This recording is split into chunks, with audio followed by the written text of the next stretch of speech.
everybody, Aaron J. Anderson here, talking about a little bit of an experience I had. It was 2012, so that was like 5 years ago. I was invited on the set of a Jean-Claude Van Damme movie called Welcome to the Jungle, and I've had this footage. I've had photos of me, and I took some footage of some of the action sequences and all that, and I've had this sitting around for 5 years. I really didn't know what to do with the footage. And whatever. So I decided I'm going to put it in a video about budget filmmaking because a lot of people have. Where do I start? Over the years, when I first started, as you might be first starting doing filming, and the first thing you do is you want to find like a camera to get, right? So you buy the camera, and then you start searching on the internet of what other pieces of equipment you might need or accessories you might need. And you might end up coming up to, you can see this photo right here. You know, you're gonna see that and think it's really cool, and you're gonna think like, oh man, I need to save up money to get that. And I've been there and done that. I really have. When you're just starting out, I hate to see people tell me, when I'm talking to them, they're like, I say, hey, you're a filmmaker. Yeah, I want to do a short film, and a lot of times they'll say, yeah, but I'm saving up for a better camera, or I'm waiting to save up for a camera rig. And since I've been there and done that, I always tell them, you don't need all that equipment to start filming. I mean, naturally, you just don't need it. There's a few basic equipment that you would need, and of course, that would be a camera. You've got to get a camera, and it really doesn't matter what camera it is. I had some people say they don't want to start filming till they get a Red camera or a Blackmagic Cinema camera. I don't know. I mean, they're going to be sitting around saving all this money, waiting to get the camera. Just buy an inexpensive camera and start filming, and most of those people already have great cameras. I mean, they've got like a 5D Mark whatever, or a GH2 or GH3 or whatever. Just start filming. You don't need an expensive camera. A lot of those people, when I ask, why are you saving up for that Red camera? And a lot of times they would say, because I want my movie to look professional. But they got it all wrong. The camera is not going to make your production professional. I actually, here in Puerto Rico, did several seminars on how to make a low-budget film look like a big-budget film. And you really got to know technique. It's not about the equipment, although you do need a certain amount of equipment to get something done, of course, but you don't need all the expensive equipment like this thing right here. You do not need that. When I first started out, I had a rig that almost looked like that. I got that from the internet. I didn't have any photos of mine, or I couldn't find them. And you can see all this other equipment up here. See, when companies are trying to sell you this stuff, a lot of this stuff is actually made for like a crew. You've got a camera operator, and then you've got a camera assistant. So you, as a camera operator, will be operating the camera, and you might have an assistant changing out all the batteries and lenses and follow focuses and all that stuff. And when you're first starting out, it just gets in the way. Trust me. I mean, when I first started, I had something like that. And when I was, I did stuff for Univision, which is a really big Spanish TV company station. I did an international TV show called Teen Pet Vet. It was a 3-minute little segment between cartoons, internationally Spanish speaking, even though they did it in English, they showed it on Spanish TV. And during that show, it was like a reality show in a veterinarian reality. I had one of those rigs, and it kept getting in the way. I mean, I started taking pieces off and breaking it down, and sure enough, I broke it all the way down to where I was just having a camera with a cheese plate on top, with a shotgun mic, an LED light for when I needed it for certain close-up shots and stuff like that, and a monopod type thing to my belt. I did a video on how I use monopods and stuff, and I broke that whole thing down with this side. I broke that whole thing down into that. I mean, I didn't need the monitor, didn't need the extra batteries and the cables, because it was a low budget show, and I'm filming it by myself. I had a director there, of course, helping things move along, but as far as equipment, it's all me. So, don't save up for one of those. Most of the time, you're not going to need it. Another thing, after going through all this myself, I started doing seminars on how to film a low budget but make it look big budget, and very minimal equipment. And over the years, I found out you just don't need all that stuff. And having something like this, I still had all that stuff, even though I broke it down to something very simple. Then I was asking these martial arts guys who do fighting scenes in movies. I used them in my short film Clandestine, and when I wrote the script and the storyboard for the fight scene, they actually did all the choreography, and they have their own camera guy. And before we went out and did Clandestine, I don't even think can't remember if we knew we were going to film that because it was only a 3-month project. Can't remember, but we went out. We seen what they could do and we're talking about it. They had their own camera guy, and I was going to use my camera, and I had the big juicy rig, and they were all impressed with it. Ooh, wow, look at all that stuff. It's, oh my gosh, expensive and whatever. And then we did some of the sequences. Then when it came up to the fight scene, their camera guy said, okay, I'll take the camera from here and do the fight scene, because there's no reason for me to try to learn how to film a fight scene when they can do it like really good. And so when I gave it to him, he said, oh, can you take the camera off of the rig? And I said, oh, you don't want to use this? He goes, no, because it's too big, it gets in the way. And it says, my thoughts exactly over the years. I think I had it because sometimes you kind of want to impress people with big stuff, like, ooh, look, I know what I'm doing. And I think I might have done that at that last time, even though I've already learned not to do that. I said, these guys, I want to let them know that they're going to work with someone professional. But he ended up saying, hey, I just want the camera. So we put all that fancy rig away, and he just used the camera, not this camera. I forget what camera it was at the time. And it just concluded in my brain that, yeah, it's just all this extra stuff is most of the time not needed. Not to say it's not needed, because some of the tools are helpful, but if you're a low budget guy and it's just you or just a handful of people, this stuff really gets in the way. You got to lug it around and charge batteries and cables, and you've got for me, it just didn't work. I can take the same scene with that rig right there, and as long as the camera's the same, it's going to look exactly the same. And I know some people are going to disagree with me on that because, oh yeah, but you got the big monitor. But with mirrorless cameras, you can like just see what you get, and it has focus peaking and all that. When we didn't have focus peaking back then, I had one of those Akuto eye cups on the back so I can get my eye in there and focus. I didn't need all the extra stuff.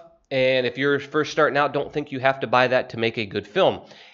Just about everything you see on my YouTube channel was done with very minimal equipment. And I would say if you're going to start out, the things that I think you really do need is, of course, the camera. Lenses are very important, and I've said this many times that most of my stuff I only use two lenses. You got to go check out my short film Clandestine. I did that like almost 4 years ago now. It's only used two lenses, one camera. We used a Canova slider. I don't know if you know what those are, but they're inexpensive slider, and it's ball bearing. It moves great. I forget how much it was, but it was inexpensive. And I think that's important to have a slider just so you can have some more movement and dynamic shots. And lighting is very important. I would say save up and get two like LED type panels. Definitely get a microphone. And if your camera doesn't have a microphone input, you'll have to get like an H1 zoom recorder, a tripod, of course.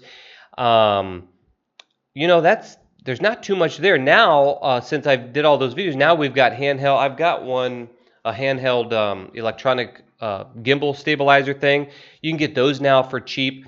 So you don't need a lot of equipment to start filming and making awesome films. Go watch Clandestine, and you'll see very low. In fact, if you go, I could put this in the description here. This is behind the scenes of my film Clandestine, and you get a good opportunity to see that I didn't use much. Here's a little shot of some of the equipment we used. I mean, it might look like a lot there, but there's really not much there. I mean, that was it. I mean, not too much pieces of equipment. Of course, you didn't see it all, what's in the boxes and all that stuff, but go check out this short film. the behind the scenes. The cool thing about this is I would film behind the scenes like this, and then after this you get to see the actual footage. See, this is the actual footage of that scene right there. And yeah, so you can see me. See, this is a GH3. I just used 2 cameras. Now I did use this only because I had it. You don't need it. But one thing good about that is, and then here's the scene. I'll just let that play out so you guys can see it. Here I am filming that. Turn off. Whatever. And here's the Canova slider that I was just talking about. I mean, this was my main equipment for almost the whole movie. And here's some rails. Oh, again, the only reason I'm using this cage is to protect the camera because I already had it. I just didn't want to bang up my camera or whatever running around. Not needed, but if you wanted it, it's not that expensive anyways, but you just don't need it. We can just go through. I don't want to show you all this. Here I am setting up here. This is me if you haven't guessed. Okay, go. I'll do the beep when you should stop. Here's where the robot comes out and that's the scene before. And then this is after. But I don't want to sit here and watch that whole thing. Let's just get out of there. Let's get out of that. And so go watch that. I'll put the link in the description. You don't need a lot of equipment. So after doing seminars on how to make a low budget movie into a big looking budget, because if you look at Clandestine, it looks like it was a big budget. People are like, how much did you spend on that?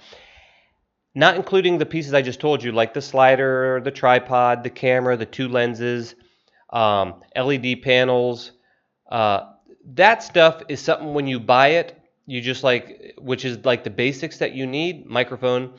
That stuff will go with you with every project, but the whole project itself minus those, it was like $650 or $700 to make the whole film, and I did lots of props in that, and you have to go watch it. But yeah, it doesn't take that much in equipment.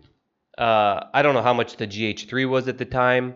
What are cameras now? Well, how about this one? Let's say you want to get a GX85 and start filming on that. You can buy that used for about $600. You could buy the 20 millimeter, the Panasonic 20 millimeter 1.7 for $300 new. You can get that 250-ish bucks, I guess, used. That lens, you could do a lot with that lens. And then a tripod, I don't know how much tripods are, $150 to $200. The Canova slider, I think, was $350. LED panels, they go through so much different brands out there and prices. So there is, of course, an initial cost. But once you get that initial cost, you can just use your mind and make a great film. And the whole point behind this is it's not about the equipment necessarily. It's about technique. Lighting is everything, whether you're using natural lighting or, setting up lights. That's like everything to a film. I mean, if you don't got good lighting, it's not just good lighting to make your ISO lower, but it's lighting to make the scene look more dramatic. I wish I had more pieces available to show you, but we were in a restaurant scene. The lighting in there was terrible when we scouted it out, so I knew when I go there, turn off all the lights, add my own lighting, and I added lights on the floor, shining up on the walls to create depth, So it's really about technique and about composition, when to move the camera, when not to move the camera. So if I were you, just learn the techniques. Get whatever camera, an inexpensive camera. I first started out on a Canon T2i. That's my first camera I got, and I did numerous music videos, paid music videos with that camera. Everybody seemed to love it. So it's not the camera. Use technique. Start learning technique right now. Don't spend all of your time just looking at all the reviews on the cameras out there. Try to do that quickly. Find out the camera's going to work for you, and then don't get into all this equipment stuff here. Just learn technique, lighting, composition. Learn what a medium shot is and a close-up shot, when to use those, when not to cross the line when you're filming 2 people talking to each other. All that stuff is more important than equipment. So just wanted to point that out. Now, based on all that, you can see here that I have Welcome to the Jungle. I was on the set of Welcome to the Jungle, and I think it was in 2012. And Oh, what's his name? Jean-Claude Van Damme was in it, and what's that actor's name? Adam Brody? I can't remember his name right now. He was in it, and I want to just let's see how I'm going to do this. Tomorrow, I'm sending all of you on a mandatory leadership wilderness retreat. My name is Storm. Storm Rothschild. I will teach you teamwork, leadership. And if we're not too careful, we may have a little fun. You must have big rocks between your legs.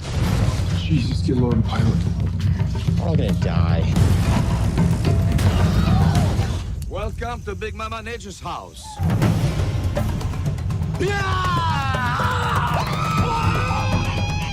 Every Asian kid needs to learn how to play the violin, Mom! I wanted to learn how to play baseball!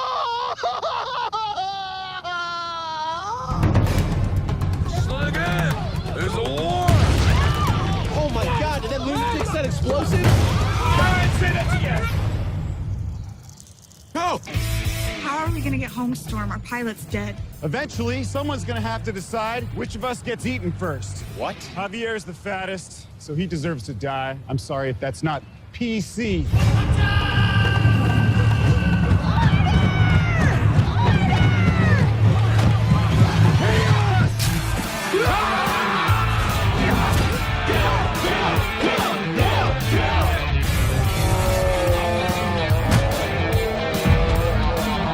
Okay, Storm, we got it. Anyone who wants to get serious about getting off this island, you come with me. And the rest of you, you can just keep eating and drinking, just having unprotected sex all the time. I don't think he gave the greatest pitch in the world, but I'm with him.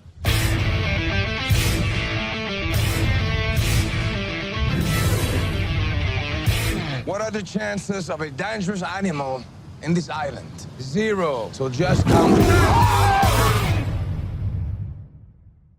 Let's take you through some photos of the set of Jean-Claude Van Damme. And here they're using a red camera. And after I go through some of these photos, explain a little bit, I guess what my conclusion of all this is. You see a whole bunch of people. Now, the budget for this film was about $3.5 million, which is kind of a low budget for a Hollywood Universal Picture film. 3.5 million. When I was talking to the director, which is a good thing too. When I was on the set, I was there as a guest, so I was able to walk around freely and talk to everybody. I talked to the camera guys, the focus pullers, the gaffers, the director, the guys that were dealing with all the props and lighting guys. I was talking to everybody because I like to learn and all that stuff. And the director said they were at $3.5 million was the budget. I believe that's what it was.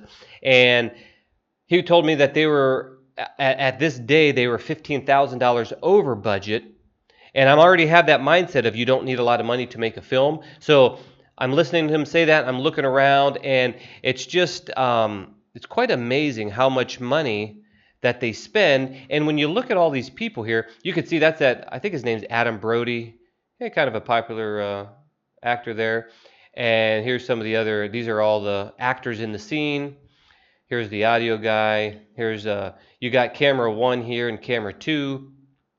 These people over here are camera assistant operators to these guys. Then you got your sound guy over here. And what's really, we'll see if we have other photos here. Here's a director's tent. Here's the director himself. Some of these photos I took and some my friend took.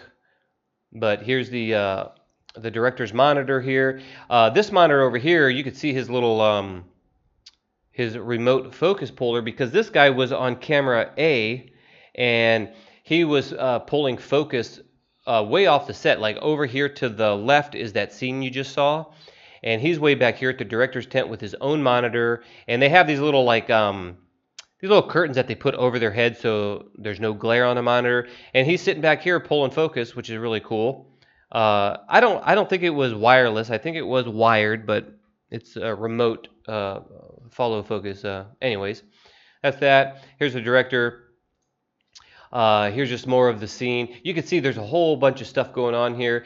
This right here is just so the harsh sun isn't hitting the actors, so you got even lighting. They can use this to do that. They had to switch this throughout the day. Here I am. My friend said, hey, and I look back and checking stuff out. It's the other guy, one of the prop dudes. And there's Jean-Claude Van Damme right here. Now what's really funny is, I don't know what's the next photo, but over here to the right, you've got all of these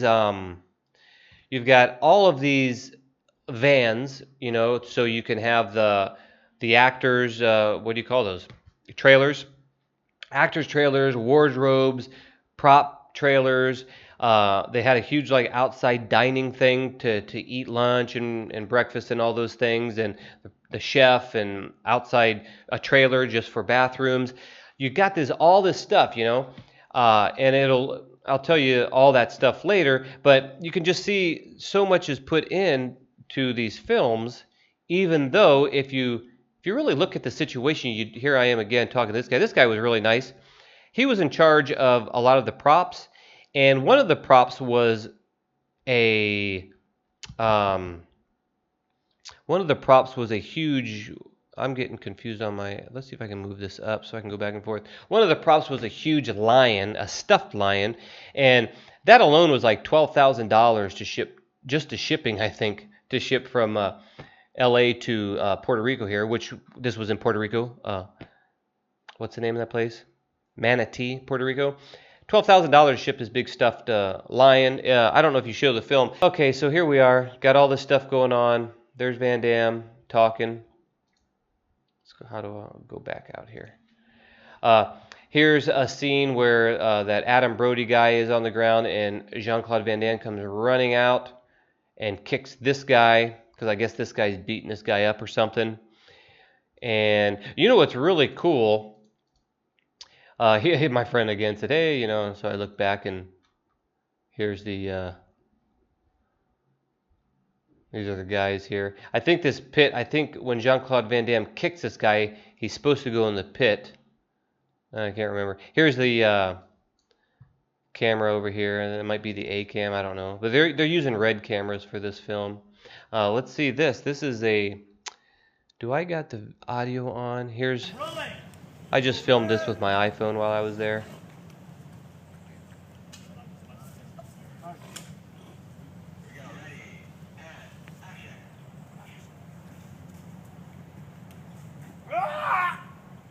You can see the mat here.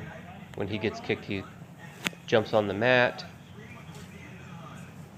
I'm not sure if he's supposed to fall in there or not. I can't remember. So we'll just let this play. Maybe you guys are interested and want to see it.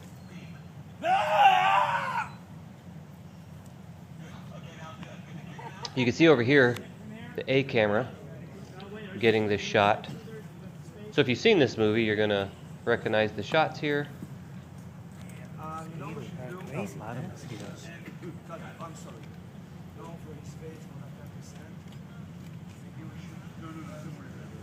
Hey, can I get a towel or something to get some blood out? So there's that. I don't know if you guys are interested in this. I'm not doing this YouTube live, so I don't know if you guys are interested, but let's play some more. This is just with my iPhone.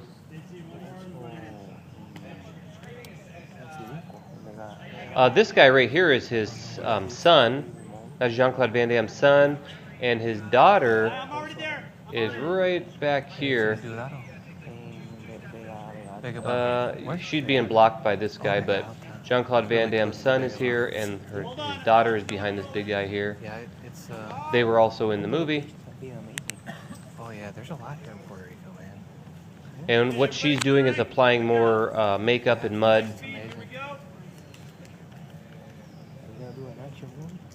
Making sure he looks good and dirty. Yeah, it's gonna be real cool. Now Jean-Claude Van Damme actually had his scars and stuff that you'll see in some of the photos. It was actually made with a sugar base, and so the mosquitoes were really attacking Jean-Claude Van Damme with all the sugar on him. And I don't know, this is kind of boring. Sorry guys. There's the clip So they've got a camera on Brody here, and then the other camera Before I leave, I get your watching number. Jean-Claude Van Damme come running out. Phone number. Yeah, nice. See, they just did another clip for that camera.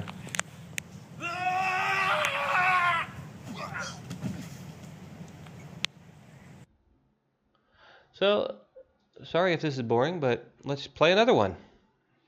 Like I said, I didn't know what to do with these clips until today. I said, hey, let me make a video.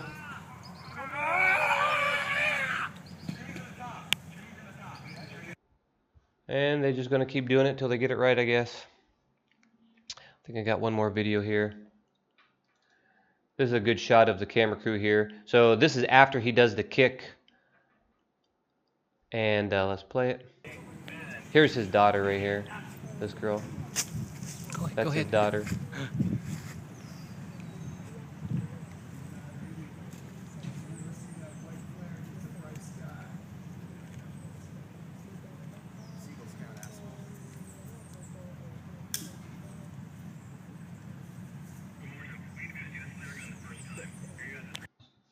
And I think that's all I actually filmed.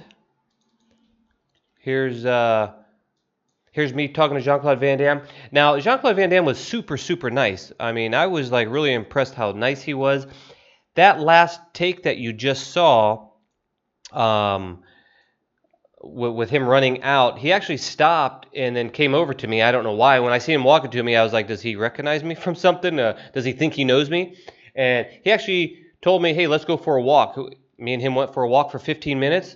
I don't know why he picked me out for that or whatever, but we're talking about all kind of stuff and movie stuff and where his career is going and all that stuff. So really nice guy. I mean, for him to just take me out for a 15-minute walk was really cool. The crew wasn't too excited because, you know, time is money, but I enjoyed it. And the cool thing is I was in martial arts most of my life, and growing up, I was really into Jean-Claude Van Damme. I could do the splits, like all that stuff. People would call me Van Damme throughout high school and stuff. It was kind of cool just because I could do splits, and I was the martial arts guy, you know.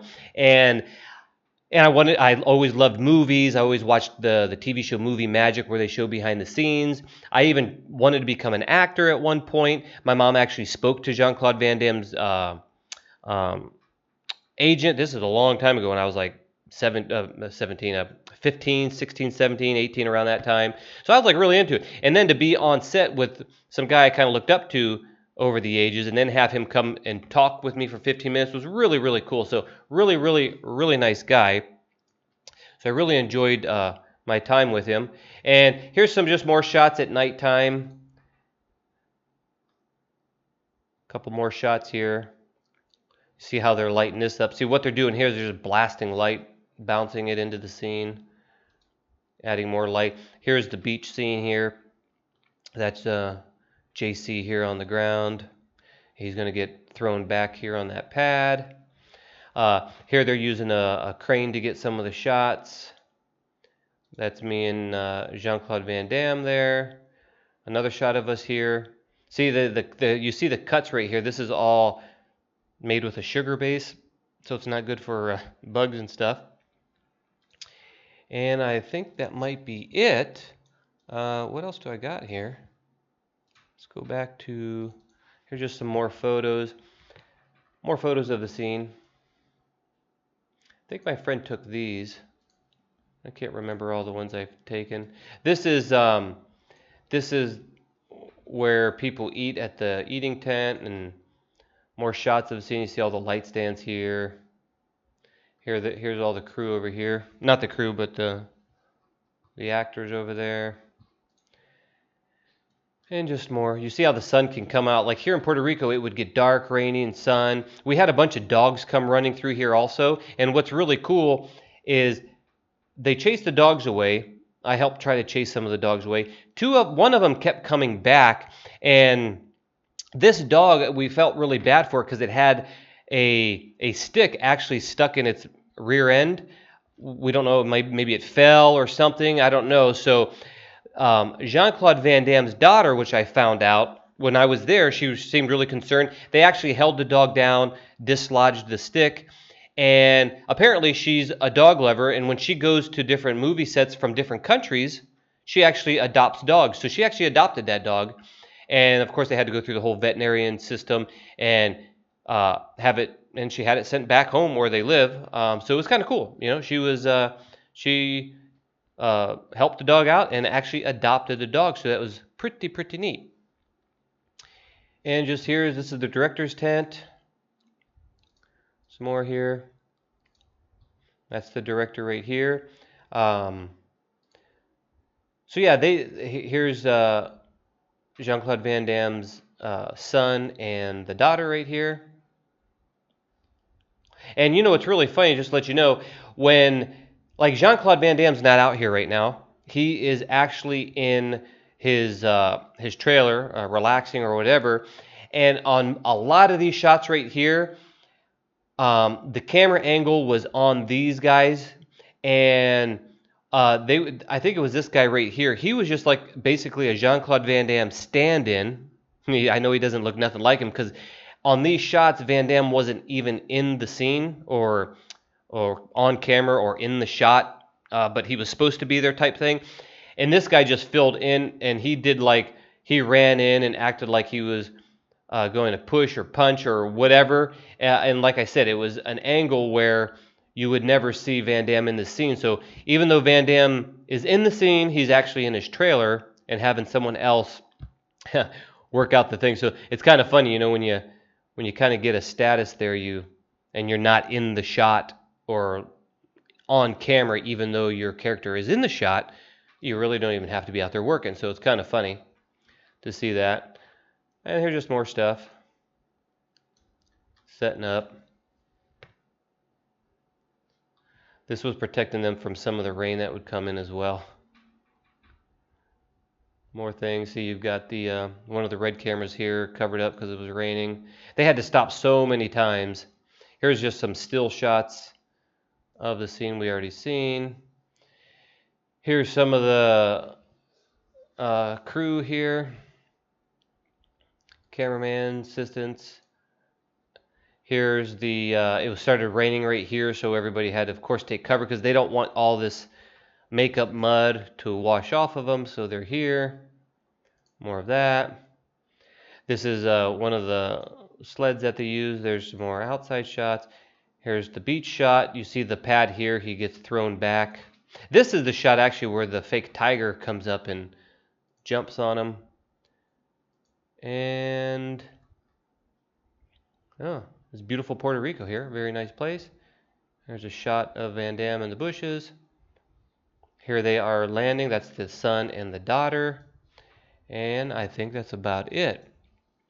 So that's it, guys. Moral of the story is you don't need a lot of equipment. You can do things on a budget. This isn't like, I don't know where this is going. I had this footage, thought I'd share it with you. And, oh, by the way, I said it was $3.5 million. They were like $12,000, $15,000 over. And when you look at that, with all these people, so many people around, you could literally film that same sequence with probably just about 5 to 10 people. I mean, really, there's not a whole lot going on, but in Hollywood, they've got the budget, so they bring all the help they can. I mean, you've got people, there were like probably 4 people there just there saying, you know, quiet on the set. You know, it's kind of funny. So you can see how budgets can get really out of hand, in my opinion, especially being there seeing it. And like I said, you could, if you wanted those same 2 red cameras and 2 camera operators and a director and 5 people helping, I mean, you could do that whole scene, and so cheap. So it's kind of funny how they just really over budget themselves and all that stuff. But anyways, get out there and start filming, guys, with whatever camera you have. Don't worry about getting, I always point to the wrong way because it's backwards. Don't worry about getting this big rig right here. It's probably going to get in your way if you're filming by yourself. You're going to be concentrating on juggling all this crap around and then getting it all set up, and it's going to be, just go in there with the camera. I would say get a tripod or something to stabilize it, you know. But now they have stabilization in these cameras, so it's even, I could put this on a tripod in a little pocket on my belt and hold it like this and get amazing shots and don't need any camera rig anymore. So anyways, if you guys have any comments, please let me know. Hopefully this wasn't too boring. I just didn't know what to do with the footage, so I thought I'd throw it out there. If you look in the description for the clandestine behind the scenes. Go watch the actual short film itself, so you can see how that turned out on a low budget, 650-ish bucks to film that thing, minus the camera gear that I already have that I use for all my projects. Talk to you later, guys. See ya.